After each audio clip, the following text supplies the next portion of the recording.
What's going on YouTube? Technician Troy again. Welcome back to the second part of the teardown on the 4.3. If you have not seen the first, I suggest stopping to go check out that first video. It's somewhere right in here. You'll figure it out. So what we're gonna do today is we're gonna yank the heads off of it. So we're gonna pull the rockers, pull the heads, and just kind of give this thing a good once over, put the eyes on it, make sure there's not a massive hole or a crack in a coolant passage or something like that. And just for S's and G's, I didn't want to do it by myself, so got a special guest here. We got Nick the Van Man. What's up? Nick's had a rough go of it today. He's had a little issues with the old Astro, but we're not going to talk about that because he could talk about it for hours. Trust me, we already did. Cooling fans suck.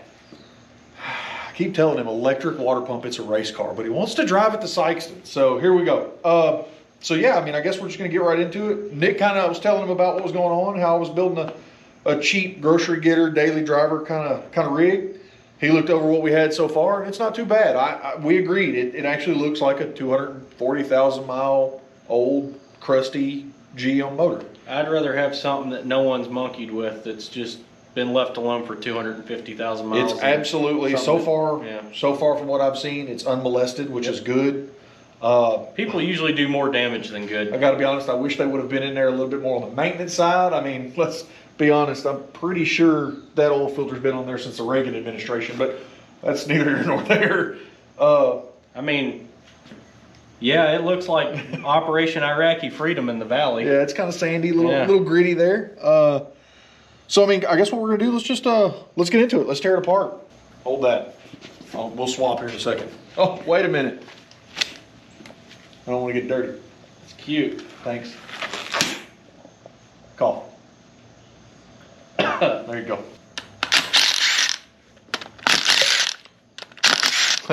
That valve sounded good. You hear it? Boop. All right. We'll swap over. Give me that one. We'll just set this guy here for now. Oh. All right. Keep them in order if you can. Because why not, right? You cheated. I'm doing this a different way. I just do it like a Mopar and just pull the whole shaft assembly off. I'll get there. Hey, I ain't got nothing but time. Got nothing but time. That one's seen better days, but it's not too bad. Since we're doing a 4.3, do we got to do all the 4.3 jokes? All the fuel economy of a V8 and the power of a 4-cylinder? I think everybody knows the rundown on the 4.3. The performance of a golf cart and the sound of a mail truck. Right. Man, even the valves aren't too worn. All right, yank it off. Let's get it.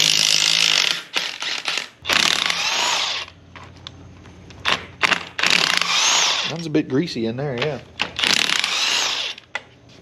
Honestly, it looks about like my 305 did. Well, so far nothing has jumped out and scared me from anything. You know, if it was something awful, then I'd be worried. But as of right now, I mean, everything seems normal for a high mileage refresh, essentially. You know, so yeah, can't be as bad as pulling an engine apart and noticing that one cylinder's 20 over, one's 40 over, one's got a sleeve in it, one's standard. That would suck. Yeah. I'm gonna go ahead and yank these out.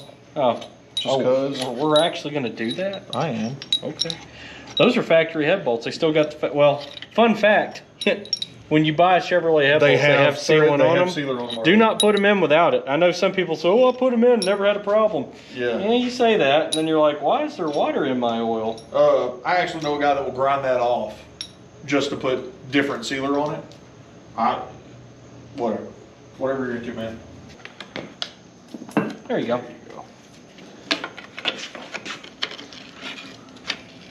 Actually, doesn't look bad.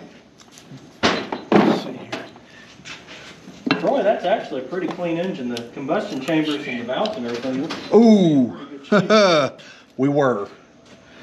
Oh, we were. So we have a problem. Yeah, water sat in this engine. Wait a minute. Is that just surface? Let's get in there with some brake cleaner first. Just see what it looks like. You know what? The only concern I have is you have vertical lines in the cylinders. Well, give me a minute. That's what dingle ball hones are for. Ooh, yeah. Let's just see. Let's get in there and actually take a look. I'm trying to get all the stuff out so we can actually see. Man, that's pretty bad. Troy, fill up here. That's pretty bad. That might have to be bored. You're probably going to have to cut this one 20 or 30 over. Well, all 6 of them naturally. Yeah, yeah. This one's got. What did it have it? Well, it's just this one cylinder, man. If you wanted flat top pistons and a big cam, now's the time to do it.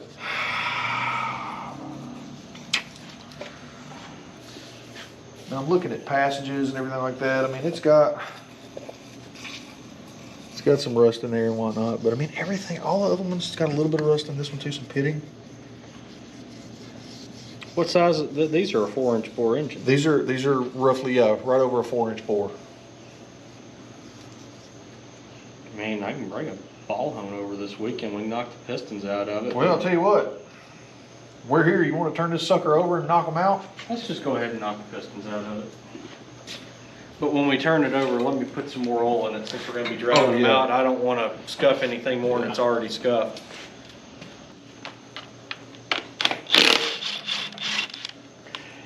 Be good. I'd be curious to see what these rod bearings are going to look like too.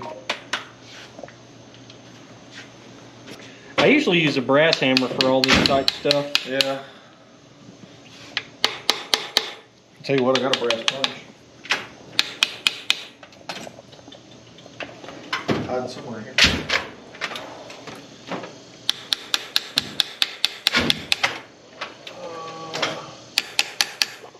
Just saw it yesterday.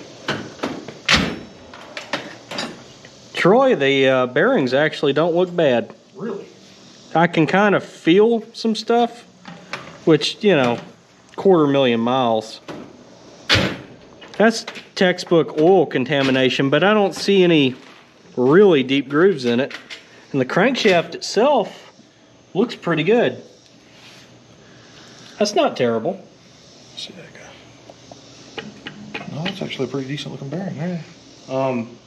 You have a long extension and a bigger hammer.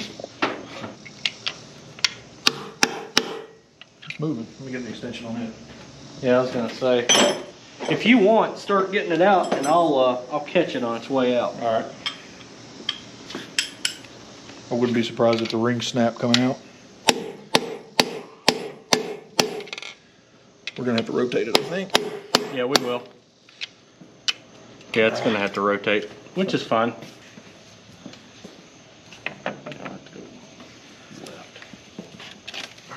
Should come out now.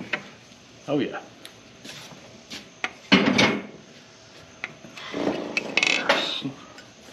The loaded bearing don't feel too bad.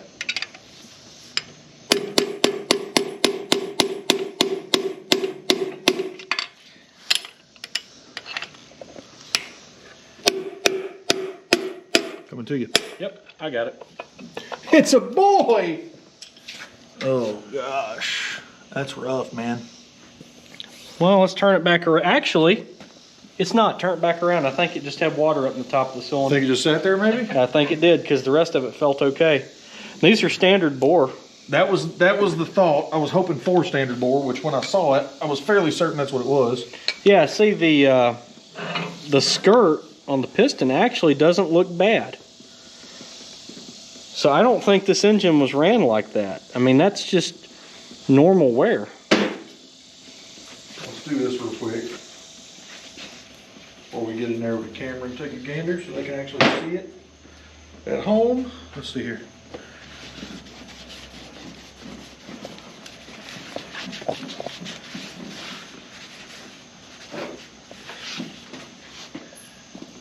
You know what? That's already much better than what it was. I think it's just up towards the top. It is. If you take a look, I don't know if you're going to be able to see it in the camera real well, but you can still see cross hatching. Let me see. Actually, you know what? I got something that'll help.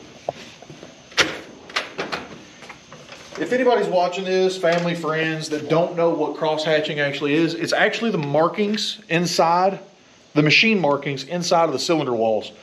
What it is you're going to see lines, and they're going to be spiral going in. It's going to be like this. But then there's another set that goes the opposite direction, so they cross, so they have cross hatchings.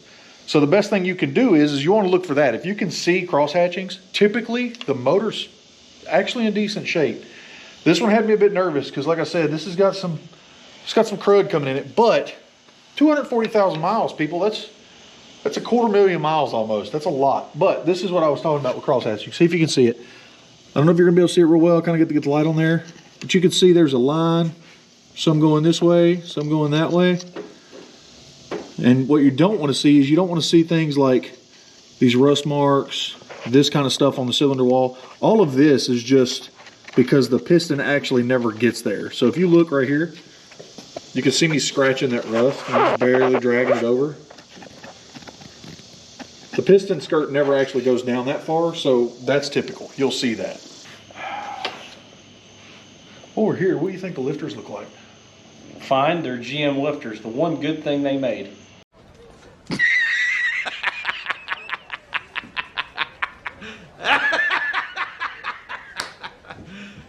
You serious?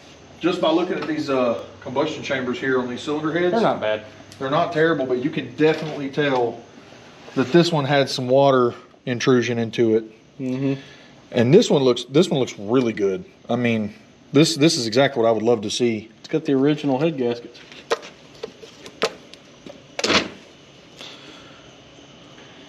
It's got that good old Dexcool in there. You know what that is? That's GM mud. That's what we call it. You want my opinion? What's that? What are you doing with this thing? Daily driver. I'd take a stone hone and get them as flat as you can get them. Go through them with a brush hone. Clean it up, put a good crosshatch in it. Let's just have it hot tanked, magnaflux everything, and put it together. So the plan is, let's do a valve job on the heads ourselves too. No. It's not that big of a deal. I'm not gonna. Suction cup. I will give y'all a little bit of info here. Heads.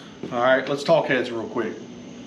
A lot of people buy expensive heads aftermarket. If you're just building a daily driver, you can send them to the machine shop. They can deal with them. If you don't want to do that, if you don't know what to ask the machine shop, there's a company out there based out of Texas. It is CHI. It's Cylinder Head International, I believe. Mm-hmm.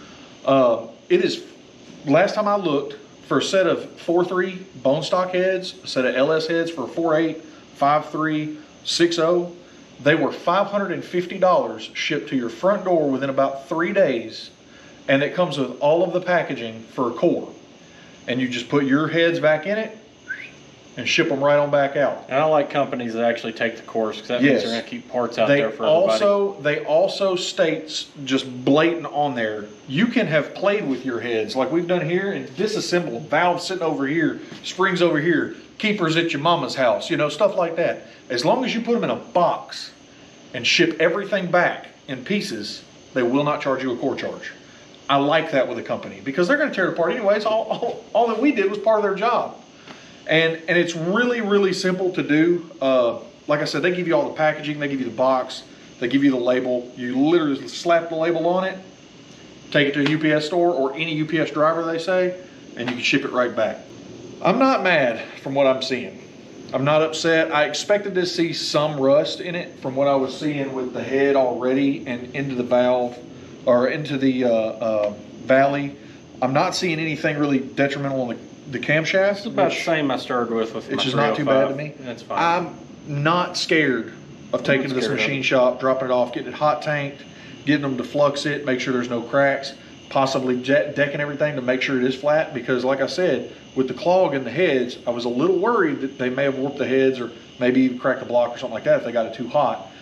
But it doesn't look like there's cross hatchings below that. There's some rust. And you know, if you take it to my boys at USA Machine, they'll even throw a little bit of black paint on it for you. Hey, they will put a coat of black paint on there. Yeah. I appreciate y'all coming to see the second part of this series. Stay tuned. Like I said, I'm probably not going to tear any more of it apart. I'm going to go ahead and probably load it up. We're going to ship it out to the machine shop, drop it off to the machine shop, probably carrying it to USA. I'll give you a rundown on what I do when I get it back, give you a good idea on what it looks like. And stick around, because I think me and old Nick the Van Man here are gonna just do a weekend knockout, get this engine back together, and at that point, I hope to have the engine out of the Blazer, so there's a big hole. And once it's together, we're throwing it in. Again, I appreciate it. Like, share, subscribe my videos, my channel. Ring that bell for the reminder. Go check out Nick the Van Man's channel. Make sure there'll be a link again right here, I think, over there. It's gonna be on that side. Maybe over here. There'll be a video here, link over here.